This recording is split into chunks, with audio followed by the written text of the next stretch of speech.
Moi, j'avais les cheveux longs, je jouais les guitares électriques et mon blouson en cuir noir.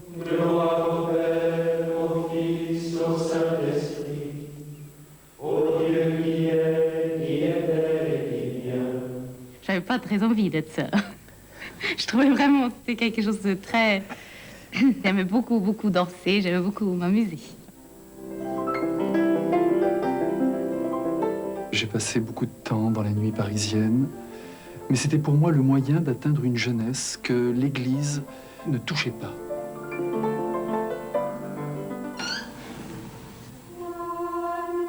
Alors moi, ça fait 5 ans que je suis au Carmel.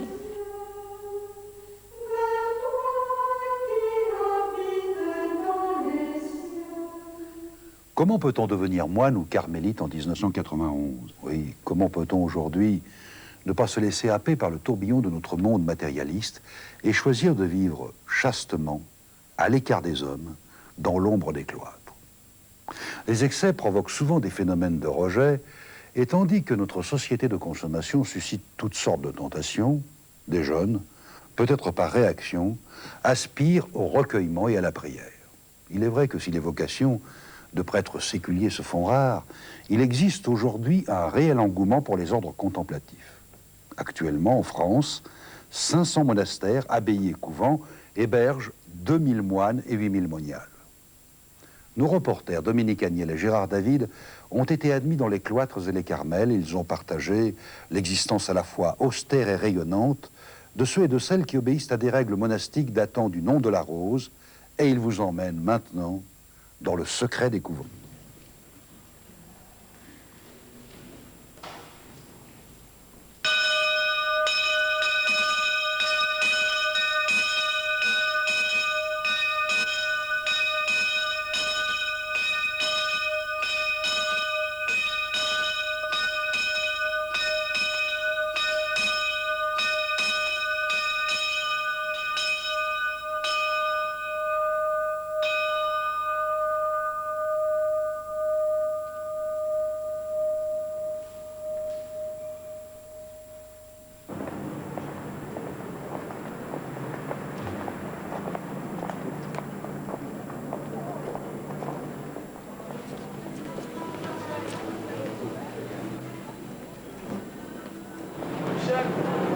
Thierry, quelle joie de te voir.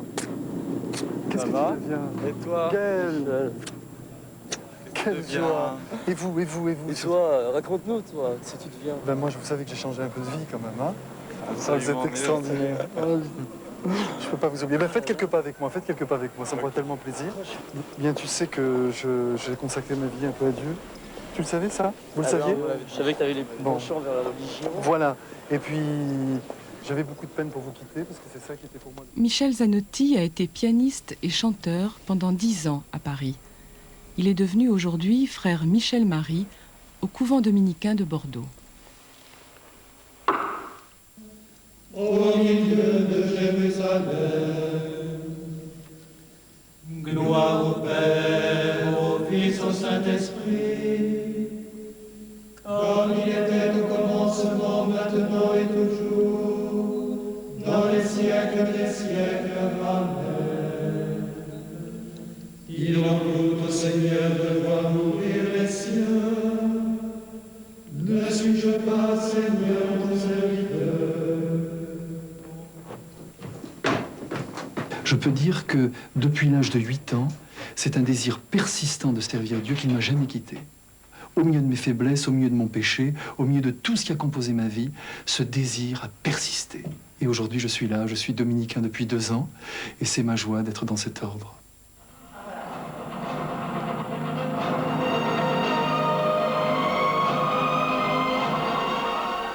Les dominicains allient la passion de Dieu à la passion du siècle. À l'écoute du monde et de la souffrance des hommes, La plupart travaillent à l'extérieur. Professeurs, ouvriers, aumôniers de collège ou même journalistes, ils vivent en petite communauté et ne portent l'habit qu'à l'intérieur de leur couvent pour les offices et les repas. La vie commune, avant tout, je crois, c'est un exercice qui nous permet de savoir où on en est au niveau de l'amour. Est-ce que je suis capable d'accepter l'autre que je ne supporte pas humainement? Et je me demande même si Dieu ne s'arrange pas pour que nous soyons tous très différents. Mais c'est pas facile. Ce que je vous dis, tous les jours, je lutte là aussi. Je croise un frère dans l'escalier, je me dis, celui-là, mais qu'est-ce qu'il fait là? Mais j'oublie qu'il se pose peut-être la même question. Et qu'en même temps, c'est le signe que je ne sais pas encore aimer comme le Christ aimait. On peut tourner dans un petit cocon, rester tous ensemble, mais comment l'évangile progresse? Et si on reste entre nous, d'abord, ça se terminera mal. Et en plus de cela, c'est pas notre vocation. Moi, mon langage, c'est la musique, le piano. Le cloître, pour moi, il est aux dimensions du monde. Elles sont extraordinaires, ces filles. Hein. Le premier contact était beau. Hein. Oui. Il y a 650 dominicains en France et un regain de vocation aujourd'hui. 40 jeunes sont actuellement en formation. Les études durent entre 6 et 9 ans. Alors justement, par exemple, devant un jeune qui souffre énormément, oui. En quoi l'étude peut te permettre de l'aider? C'est une question qui est dure, à laquelle, Michel, je ne vais pas me dérober. Mais comme tout homme, lorsque je suis devant un malade, ou près d'un malade qui va mourir, je ne sais pas que dire. J'éprouve un malaise, une certaine peur. Et il m'arrive de succomber à cette tentation qui est...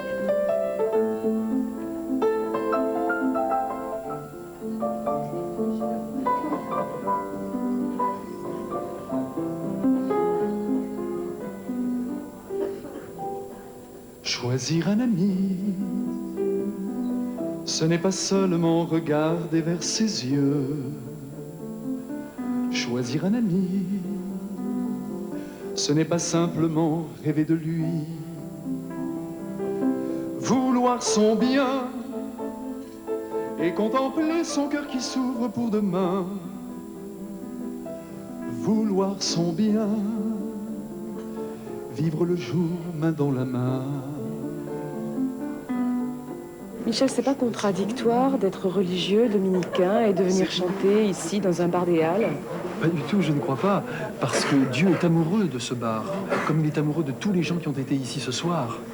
Il aime toutes ces terres où les hommes se battent, où les hommes essaient d'aimer, où les hommes essaient d'être libres. Et je crois que c'est justement la place d'un religieux, et de plus la place d'un religieux dominicain, d'être ici et d'être au milieu de ce monde de la part de Dieu. Que reste-t-il de nos amours? Que reste-t-il de ces beaux jours? Une photo, vieille photo de ma jeunesse. Que reste-t-il des billets doux des mois d'avril, des rendez-vous, un souvenir qui me poursuit sans cesse. Je crois que justement la musique, c'est un langage qui permet d'atteindre toute la personne. Je ne suis pas cloîtré, mon cloître c'est le monde, c'est tous ces jeunes auxquels je pense, et qui vivent des drames, Et je me dis, mais si c'est pas un homme de l'Évangile qui essaie de les comprendre, qui pourra les comprendre? Je suis content qu'ils m'acceptent, sachant aussi la vie que je mène, et qu'ils acceptent cette relation amicale. Moi qui vous parle, je suis un pauvre homme, je suis plein de péchés, de mes faiblesses humaines. Je n'ai pas laissé l'humanité à la porte de mon couvent. Quand je quitte tous ces jeunes de la nuit, j'ai toujours l'impression de quitter les meilleurs amis du Christ. Mais je sais qu'au fond de mon cœur, je les oublie pas. Et quand j'ai l'occasion, je retourne.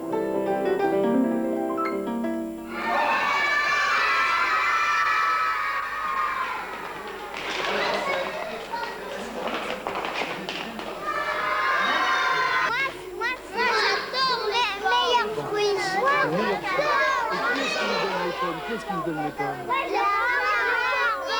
Et qui est-ce qui a inventé l'arbre? Le Seigneur. Voilà, c'est lui, il a tout inventé, tout ce qu'il y a de plus beau. Et avant tout, il a inventé salade. L'amour, l'amour. Comme chaque dominicain, frère Michel-Marie a une mission. Il a choisi d'être auprès des jeunes, qu'ils soient vagabonds de la nuit parisienne ou sages collégiens à Bordeaux. Tu le sais, ça, hein? Oui. On a été ensemble l'année dernière et on continuera cette année.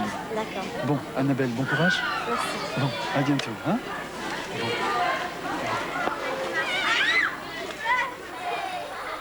Frère Gilbert, bon, formidable. De toute façon, ah oui? Bon, très bien. On va se mettre là, on va s'installer là. Voilà, venez pas trop loin ici, là, voilà. Asseyez-vous. On va s'asseoir. Alors, vous savez, les filles, j'ai été 2-3 jours à Paris, là, et j'ai vu un de mes camarades qui vit des moments très difficiles, des moments vraiment très durs, et qui est peut-être au bout de sa vie. Je ne sais pas ce que veut le Seigneur. Il souffre beaucoup, mais il a besoin d'un immense soutien et de beaucoup d'amour. Vous voulez bien que je vous le confie? Oui. On va chanter tous ensemble une chanson pour lui. Tous ensemble, mais pensez à lui qui est sur son lit d'hôpital et qui souffre tant. Dans ma vie, ta présence, tenir une lampe allumée, choisir avec toi la confiance, aimer, se savoir aimer, croiser ton regard dans le doute, brûler à l'écho de ta voix, trouver dans ma vie ta présence, tenir une lampe allumée, choisir avec toi la confiance, aimer, se savoir aimer.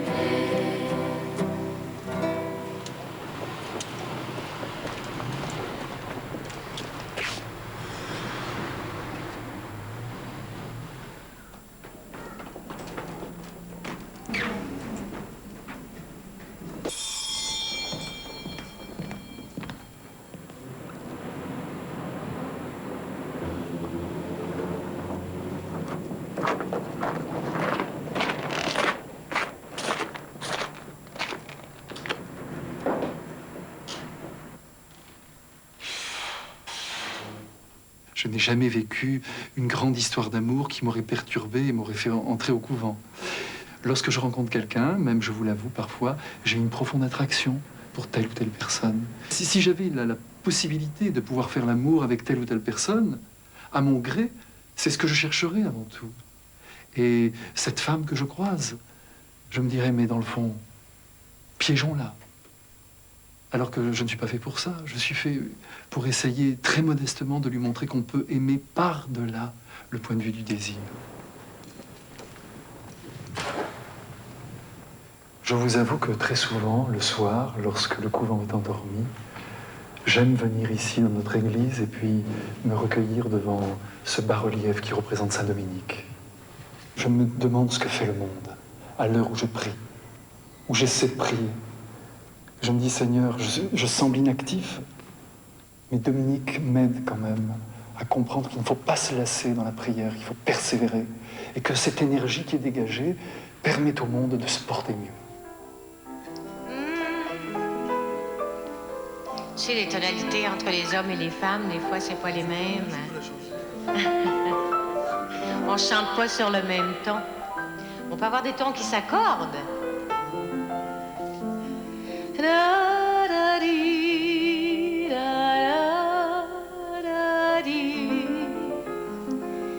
Nous aurons pour nous l'éternité et le bleu de toute l'immensité.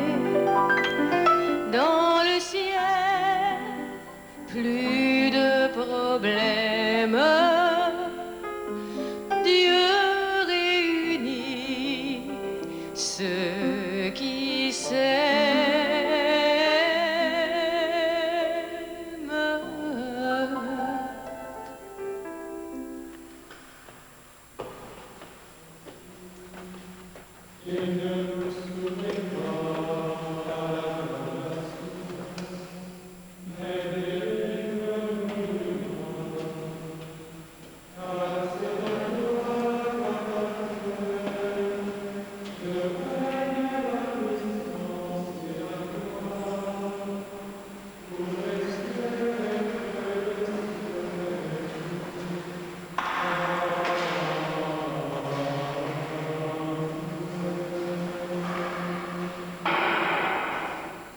Moi, frère Marc, je promets pour toujours stabilité, conversion et obéissance, selon la règle de Saint Benoît et nos constitutions, en ce monastère Sainte-Marie de la Pierre-qui-Vire, de la congrégation de Subiaco.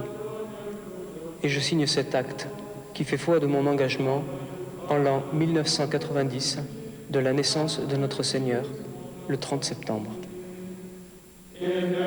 Reçois-moi, Seigneur, selon ta parole, et je vivrai. Ne me déçois pas dans mon attente.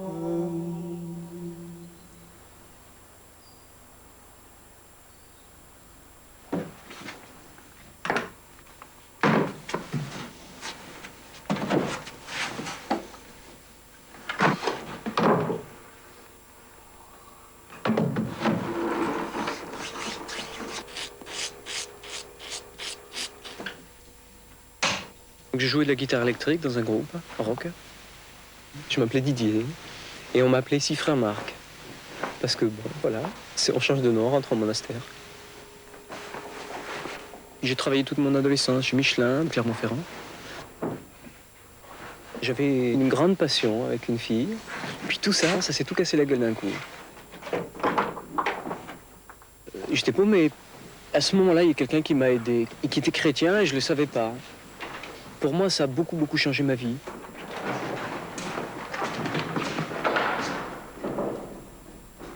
Converti à l'âge de 18 ans, frère Marc est entré au monastère bénédictin de la Pierre-qui-Vire à 20 ans. Aujourd'hui, il en a 25.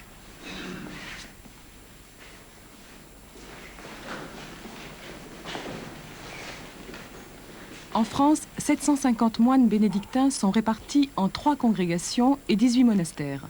Ils sont 90 à l'abbaye Sainte-Marie de la Pierre-qui-Vire, au cœur du Morvan.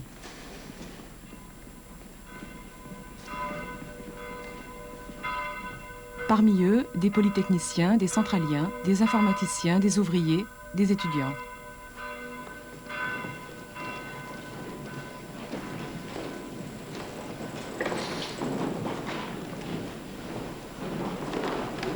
Ils ont choisi de vivre selon la règle de Saint Benoît qui date du VIe siècle. Depuis le dernier concile, mettant à profit la grande autonomie laissée à chaque monastère, l'abbaye a modernisé le style de vie des moines. Abandon du latin et de l'habit traditionnel, excepté pour les offices. Pour les 12 jeunes actuellement en formation, il est urgent de dépoussiérer l'image traditionnelle du moine. Ah, je te remercie vraiment. Je t'assure, c'est celui qui m'a fait tout ce que j'ai dit. J'en ai fait tout ce que tu m'as dit. Je te remercie pour mais je te l'expliquerai après. Oui, bien sûr. Il y a plus une information à passer? Non, il y a... C'est arrivé parfois que des gens demandent « Ah, mais vous n'avez plus l'habit. Ah, mais vous travaillez avec une pioche, vous travaillez avec un marteau-piqueur. » Ça ne correspond pas au... Parce que c'est sûr que le moine, il ne fait rien. Oui, il y a toujours des images, quoi. Le moine, c'est soit les petits rondouillards un peu roses sur la tête, avec une couronne de cheveux, puis il est sur un camembert, ou alors il a une tête pas possible, et puis il donne vraiment pas envie de rentrer, quoi, parce que c'est tout le contraire. Il a plus de chaussée au moine. Oui, voilà, tous ces trucs-là, quoi. Moi, je trouve que l'image la plus redoutable, la plus piégeante, c'est de s'imaginer que, comme on est près du bon Dieu, on n'a plus de problème et qu'on n'a plus qu'à prier pour eux, quoi. Et je crois que c'est ça le plus désagréable, quoi, pour nous, parce que du coup, ce sera difficile de faire passer à certaines personnes qu'on puisse avoir des combats et que nous aussi, on ait besoin de la prière des autres, que des fois, c'est vraiment pas marrant. Le moine, ça doit être triste, sérieux, dans la poussière de parchemin d'une vieille bibliothèque, et puis qui cache des secrets, et puis... Oh là là, on ne tiendrait pas le coup si c'était vraiment ça. C'est pas possible comme vie, comme horizon de vie.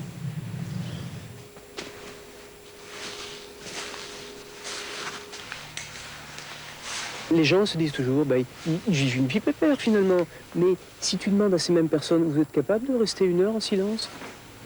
Mais tout de suite, elles ont une angoisse pas possible, elles commencent à paniquer. Seigneur, écoute mon appel, que ton oreille se fasse attentive au cri de ma prière. Frère Marc passe 3 heures par jour de lecture et de méditation solitaire dans sa cellule. Qui subsistera.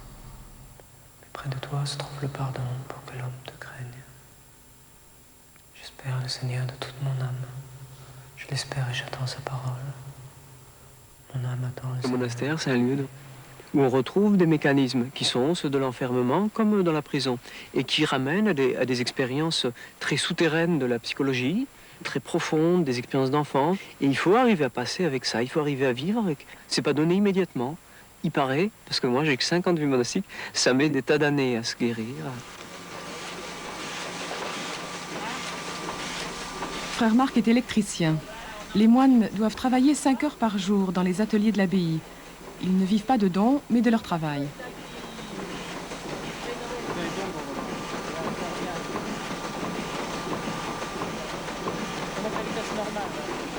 Ici, on imprime des livres d'art sur une machine offset.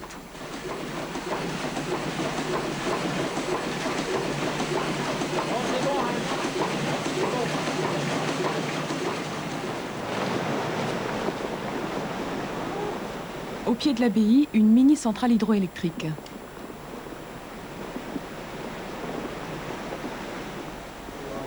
Au Fils et au Saint-Esprit, au Dieu qui est, qui était et qui vient, pour les siècles des siècles.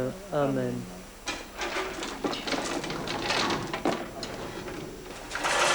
Le courant produit ici sert à alimenter le monastère. L'excédent est revendu à EDF.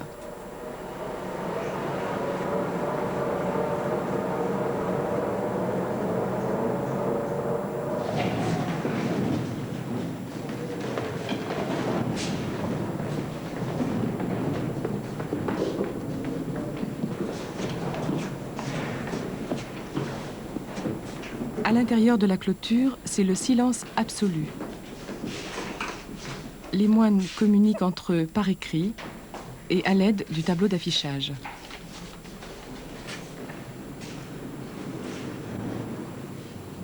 Institut voué à l'enseignement et à l'œuvre des retraites. Plusieurs points écartés de sa chambre. Chaque moine est de service en cuisine à tour de rôle. Ici, le vin et la viande sont totalement exclus. Et que sont prises en compte les ressources financières de l'Église de France. L'aide qu'apporte en fait la compensation... Pendant le repas, pris en silence, on ne récite plus à l'antienne comme autrefois des textes religieux, mais un lecteur est désigné pour lire les nouvelles du jour ou des textes d'information pratique.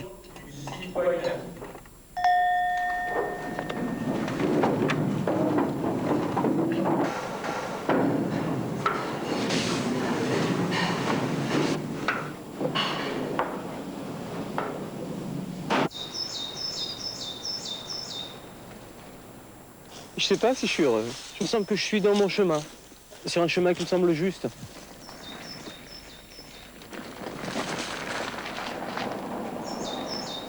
Ça arrive que j'ai le cafard, ouais. Mais ça m'arrivait beaucoup plus à l'extérieur, je trouve. Enfin, quand je vois par exemple les enfants de mes amis, parfois j'ai un pincement au cœur. C'est foutu pour ça. C'est foutu pour les gosses. Quand on est moine, on peut tomber amoureux. Oui, ça arrive. Ça arrive. Il faut en parler. Au début, on tombe souvent amoureux. La vie monastique gomme pas le désir féminin. Ça permet de l'habiter autrement. Quand on dit à un vieux, ben, je suis terriblement amoureux, il dit, oh maman, ça va te passer. Et puis parfois, c'est vrai. Quelle est la chose que vous regrettez le plus dans ce que vous avez laissé dans le monde? Je crois que la chose primordiale, c'est l'indépendance. Enfin, on est obligé d'obéir à la cloche, quoi. Il n'y a pas d'autre... Mais c'est pas forcément... Alors, l'autre chose qui me coûte vraiment beaucoup, c'est que je me dis que je ne reverrai pas la mer, quoi. Prendre un vrai repas complet avec mes enfants. J'ai 2 enfants, j'ai 2 grandes filles, j'ai été marié. Donc ça, je suis un moine grand-père. Mais je ne suis pas le seul dans la communauté, nous sommes 2 à former ce club. Il me semble, au bout de 4 ans, de ne pas avoir vraiment réussi à dépasser, enfin bon, évidemment, ça évolue, mais le stade de l'appréhension et de l'angoisse par rapport à une vie qui s'ouvre devant moi et que j'envisage évidemment pour toujours. Et c'est ce pour toujours-là qui me fait toujours un peu peur.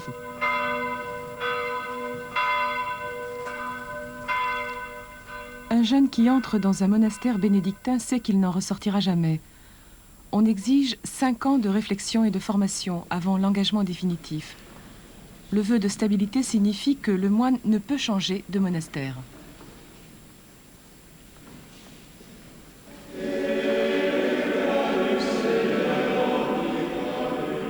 frère Marc vient de prononcer ses vœux perpétuels.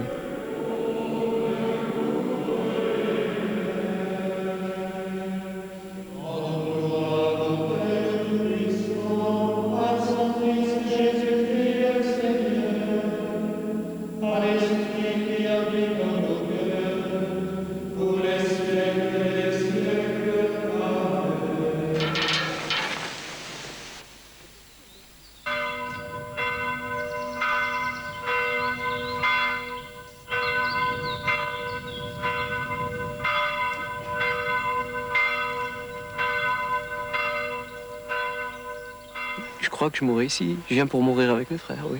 Et vivre. Et vivre.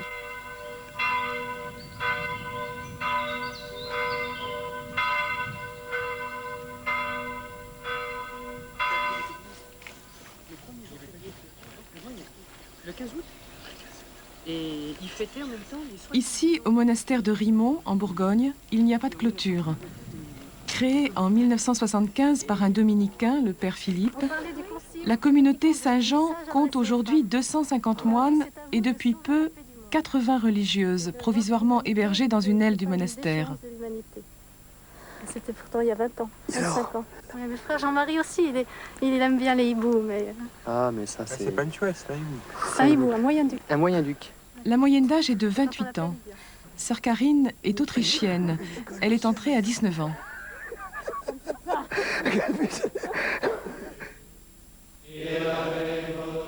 J'étais pas une fille très sage.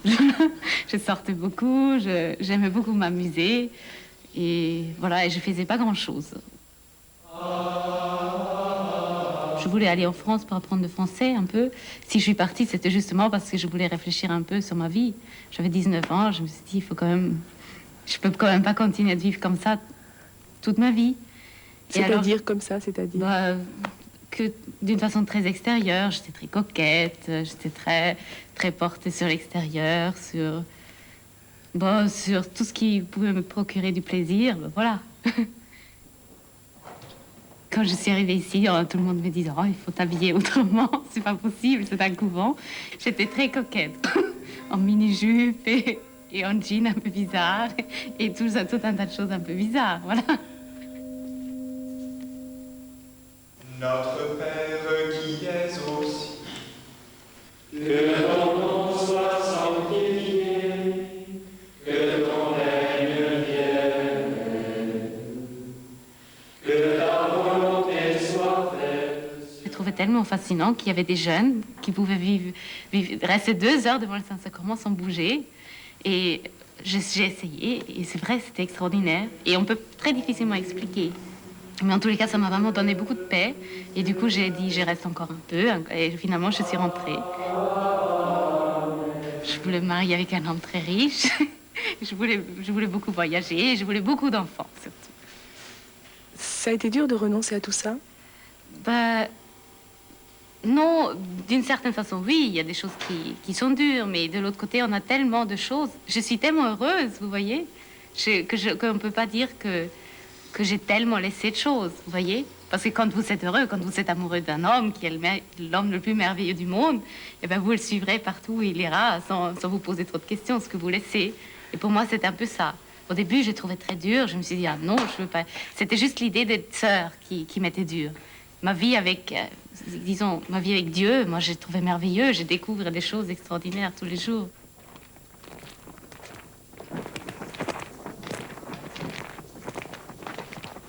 Il y a beaucoup de mes amis qui sont très étonnés de ma vie. Parce qu'au début, tout le monde me disait « Oh, c'est une idée, ça va te passer ». Mais en fait, maintenant, ça fait quand même presque 7 ans, alors elle commence à s'interroger.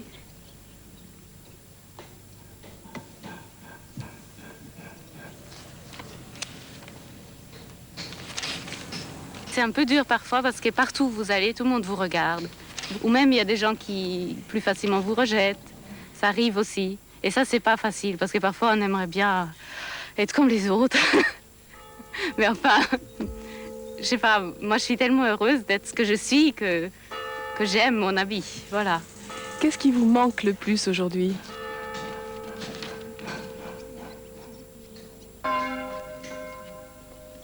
Oh, ce qui me manque, c'est Ah bah, c'est ma famille qui me manque, ce que je vous disais déjà, et de danser de temps en temps, voilà. Ça me manque, mais enfin, on peut pas tout avoir.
Sœur Agathe, les contacts que vous aurez désormais avec le monde extérieur se feront à travers cette grille.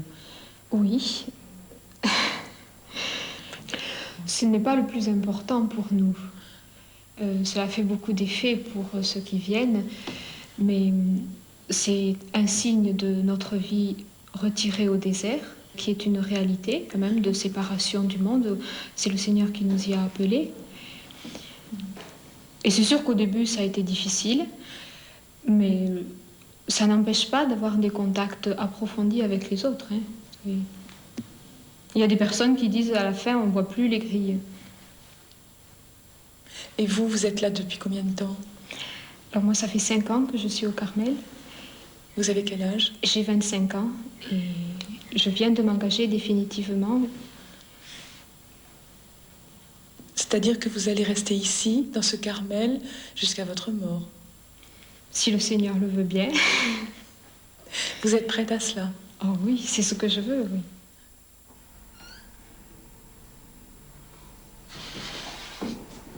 À titre tout à fait exceptionnel, nous avons obtenu l'autorisation de franchir pour quelques heures les grilles du Carmel, à condition de respecter la règle du silence absolu. Ici, même les parents ou amis des religieuses n'ont pas le droit d'entrer.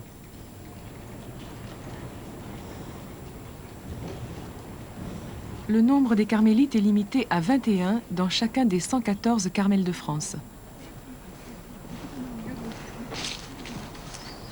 J'étais étudiante à lettres classiques, ça me plaisait.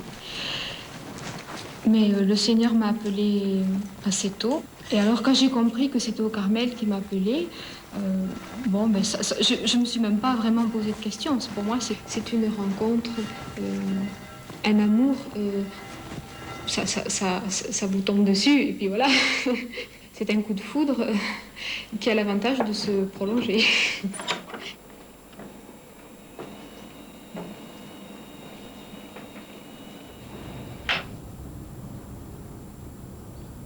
La vie de carmélite est aussi une vie d'ermite. Chacune passe régulièrement 10 jours de solitude totale dans ce minuscule ermitage isolé au fond du parc.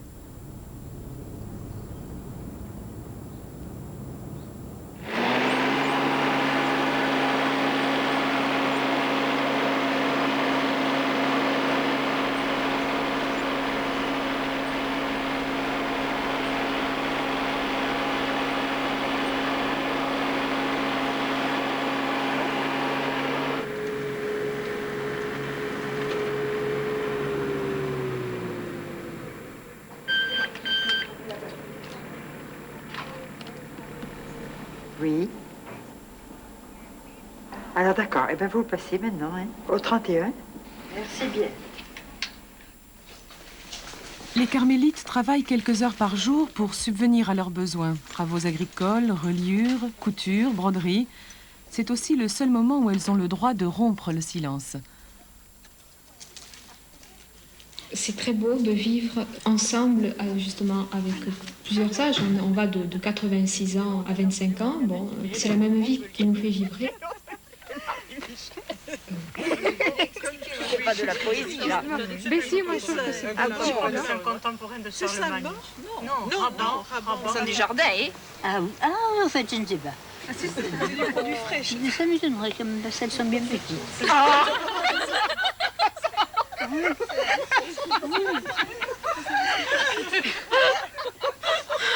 Qu'est-ce qui vous fait rire? C'est que d'habitude, on les laisse venir plus grosses.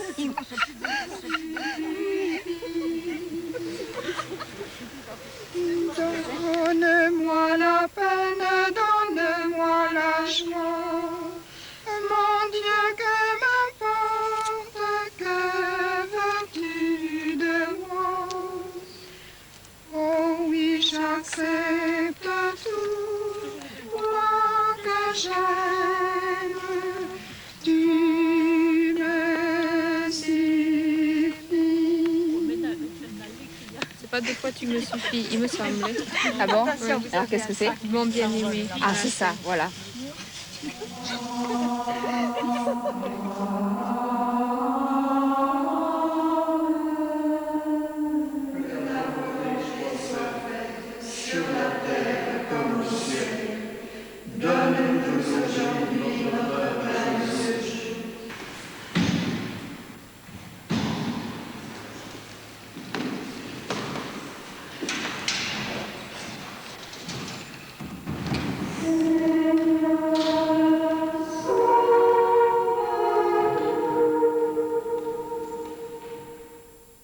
Depuis quelques années, de nouvelles communautés monastiques reconnues par l'Église ont vu le jour. Se réclamant de la mouvance charismatique, elles ne s'opposent pas aux communautés traditionnelles dont elles suivent la plupart des règles de vie fondées sur la prière et la méditation. L'une des plus importantes, le Lion de Juda, forte de 600 membres, pratique un christianisme très proche des origines judaïques avec des chants et des oraisons en hébreu et l'observance du Shabbat. Cette communauté accueille non seulement des gens qui ont fait vœu de chasteté, mais aussi, et c'est là la grande nouveauté, des couples mariés avec leurs enfants. À tout de suite.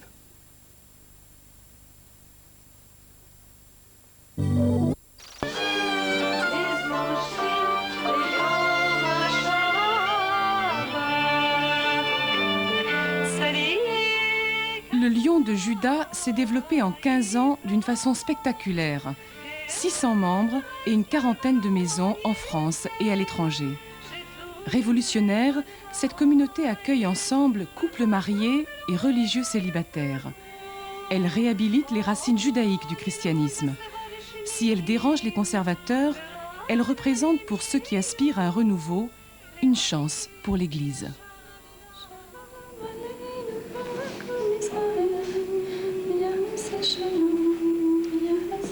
On est en train de préparer le pain pour le Shabbat, pour ce soir, donc le Shabbat qu'on célèbre tous les vendredis soirs. Ça étonne assez souvent parce que qui dit Shabbat, tout de suite les gens disent « mais alors vous êtes juif ou bien quoi ?» La Vierge Marie, tous les vendredis, préparait son pain aussi pour le Shabbat qu'elle vivait et célébrait avec Jésus. On n'est pas sioniste, mais je veux dire, c'est vraiment dans le sens de notre foi. המוציא לחם מן הארץ.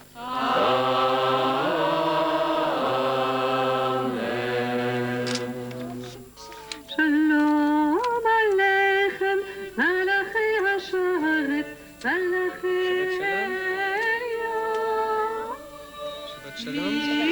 מלך מלכי המלכים, הקדוש ברוך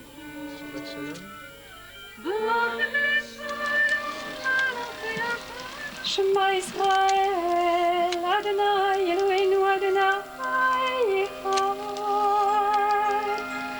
Ve'ahavta et Adonai Elohecha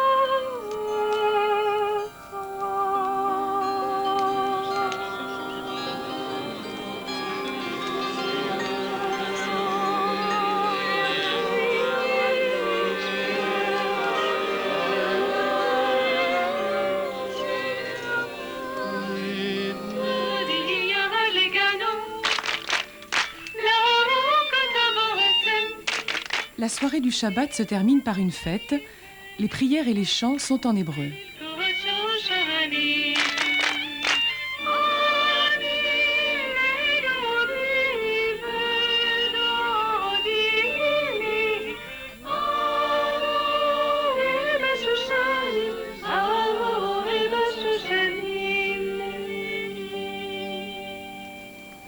Ah bah voilà, voilà Philippe et Catherine. Coucou.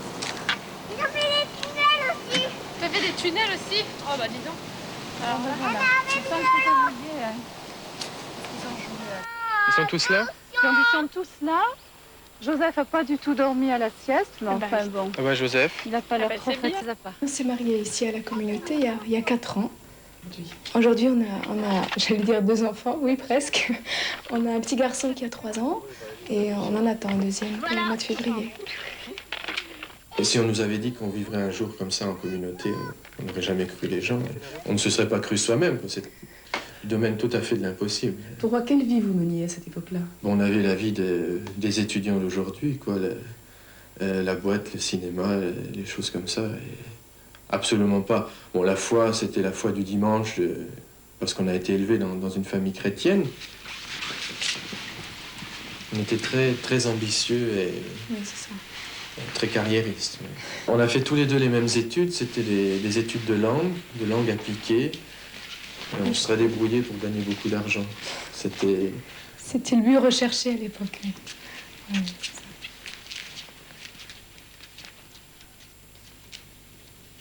On faisait beaucoup de sport l'un et l'autre. Catherine dans le domaine du ski, moi dans le domaine de la natation, en compétition, en athlétisme également. Et ça faisait un petit peu notre vie. On sans compter les loisirs plus genre boîte de nuit ou discothèque. Tes volontés, je les veux observer, ne me délaisse pas entièrement. Je trouve en tes volontés mes délices, je n'oublie pas ta parole. Comme les moines, la communauté passe 5 heures par jour à l'église. Parfois s'élève le chant en langue où chacun improvise une prière intérieure.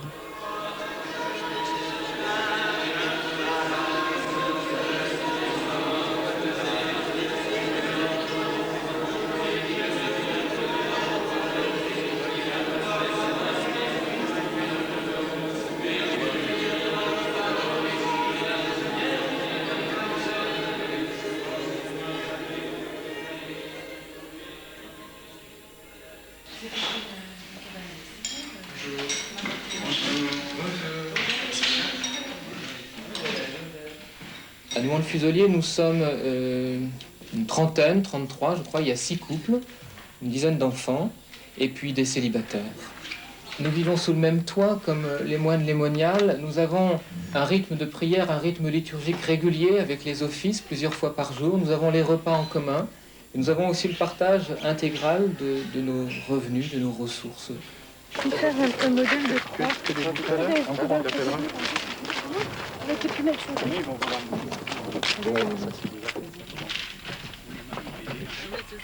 La communauté du Lion de Juda ne possède rien. Elle s'installe dans des monastères, abbayes ou châteaux prêtés par le diocèse. Ses membres doivent renoncer à tous leurs biens et ne reçoivent aucun salaire. Qu'ils soient mariés ou célibataires, ils doivent demander leur argent de poche au berger. C'est ainsi qu'on appelle le responsable de la communauté. On a 2 principes de vie. Le travail de nos mains pour subvenir à nos besoins, les besoins alimentaires, les besoins courants. La communauté se refuse à la fois de faire des emprunts et à la fois d'épargner, de mettre de côté pour le lendemain, pour vivre un esprit de pauvreté, de ne pas avoir d'acquis qui nous donne une certaine sécurité pour l'avenir. On fait beaucoup de choses nous-mêmes, et puis on a des activités qui nous permettent de gagner un petit peu d'argent, donc l'activité de diffusion de livres par exemple. Ce qu'il y a, c'est qu'il n'y a pas de recension qui parle des 4 livres en même temps. Oui, on va la couper. Je vais voir ce qu'on a reçu. Bernard vient d'arriver avec sa famille. Il est encore stagiaire. Il y a 5 ans, à une messe à Saint-Benoît-sur-Loire, qui est une abbaye bénédictine, pas très loin d'ici, je me suis converti. C'est une expérience intérieure très forte avec ma femme. Avant cela, j'étais athée ou agnostique. Hein. Je ne me posais pas tellement la question. Dieu, pour moi, c'était une idée simplement. Hein. Alors que là, c'est devenu quelqu'un. Mon Père Tout-Puissant, à son Fils Jésus-Christ le Seigneur, à l'Esprit bienvenu dans nos cœurs, pour les cieux et les cieux.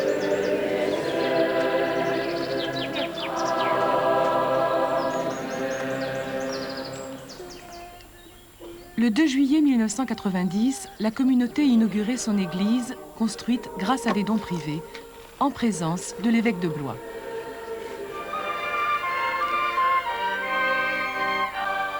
Je crois vraiment ce qui est très beau avec cette église Marie-Arche d'Alliance, à notre époque où on parle davantage d'églises qui se désertent, qui disparaissent, je crois vraiment que c'est un signe d'espérance qu'une église comme ça puisse se bâtir.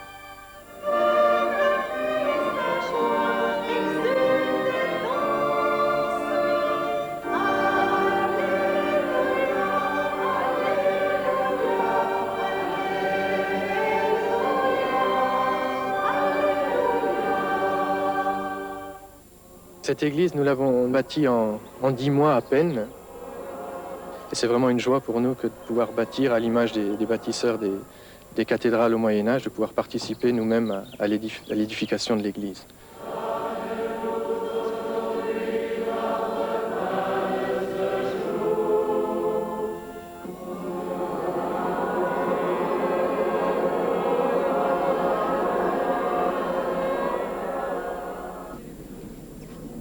À la fin de la messe, échange du baiser de paix. La paix du Seigneur avec toi.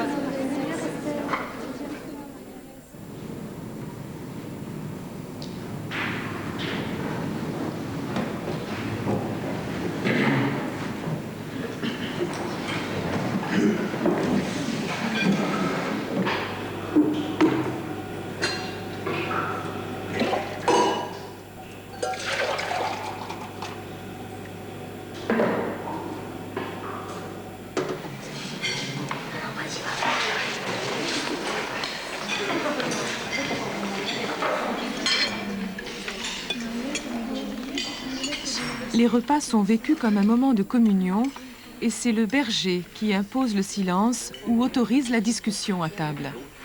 C'est la fille de Pascal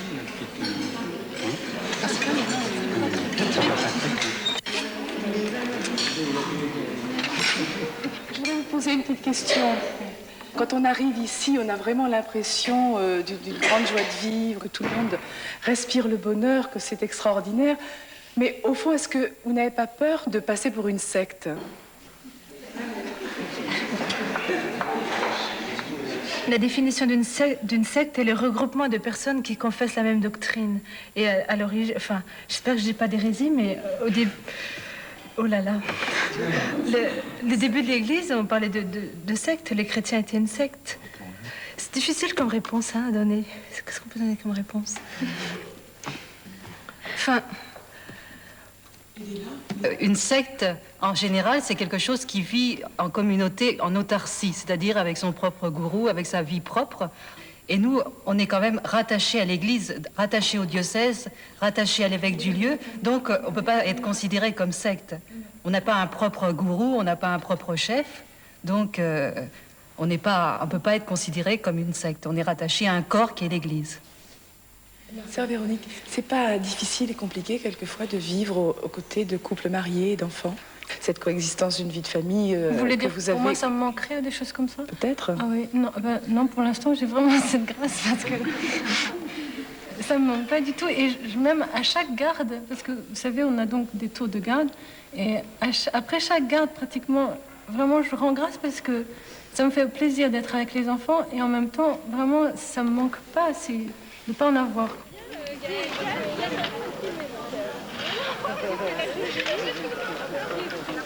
Viens mon petit canard. En plus je suis pas douée moi pour les bébés, hein Mimi. Allez mon crapouilleux. Là je vous présente le bébé de ma petite sœur qui est donc mon petit neveu. Donc moi j'ai pas d'enfant mais mes sœurs en ont. Ça vous manque pas quelquefois? Oh, c'est normal que ça me manque. Je sais à quoi j'ai renoncé. Hein. Je les traumatise pas, ils seront pas traumatisés après. Hein, quand ils verront des religieux. On ne pratique pas de contraception parce que je crois qu'à partir du moment où on est enceinte, la vie c'est un cadeau de Dieu. Nous vivons des 3 vœux à notre niveau comme couple. D'abord la pauvreté. Par exemple ici dans cette chambre, concrètement il n'y a rien qui nous appartienne. Et pour ce qui est de la chasteté, pour nous en tant que couple, je crois que ce qui est important c'est de distinguer chasteté d'abstinence, ce sont 2 choses distinctes. Les enfants ne sont pas membres de la communauté. C'est-à-dire qu'ils sont là au titre d'enfants de leurs parents, mais ils sont totalement libres. Ils vont à l'école du village comme tous les autres enfants. On a le désir du meilleur pour nos enfants, et si Joseph donnait sa vie au Seigneur, ça serait notre plus grande joie. Quand il sera grand, il choisira, il ira où il voudra.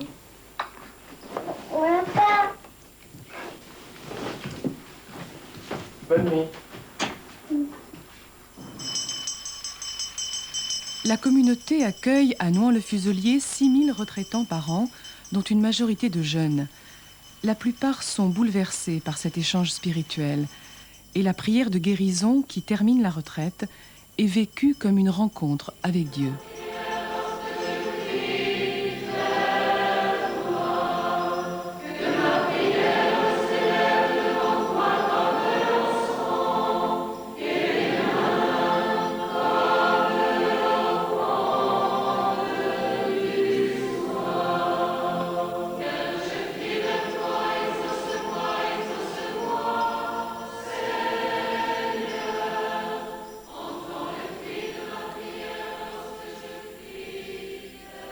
Le Seigneur t'aime.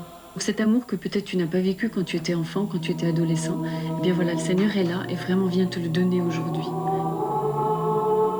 Les milliers de personnes qui défilent ici se confient à nous et on a responsabilité, on a charge d'âme.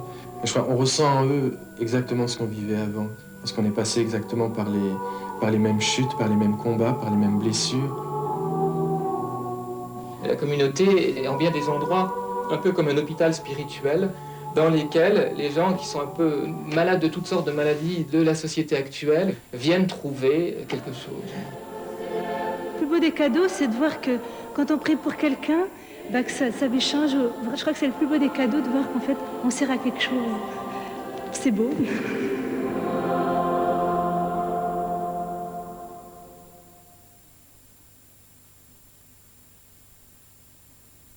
Après Recherche Femmes désespérément, que nous avons diffusé dans 52 sur la Une le 5 octobre 1990, Madame Janine Bonnet de Cholet nous a écrit pour nous demander de l'aider à rechercher sa fille, Marie-Claude, disparue aux Philippines en décembre 1986. Plusieurs milliers de personnes disparaissent chaque année, on en retrouve à peu près un tiers. Que deviennent les autres? Cela reste un mystère. Nous avons voulu élucider celui de Marie-Claude Bonnet. Nous avons proposé à Madame Bonnet d'accompagner une équipe de 52 sur la Une sur place pour faire avec nous l'enquête sur la disparition de sa fille. Et cette dame, qui a toujours mené une vie très calme dans sa petite ville de province, s'est lancée dans l'aventure.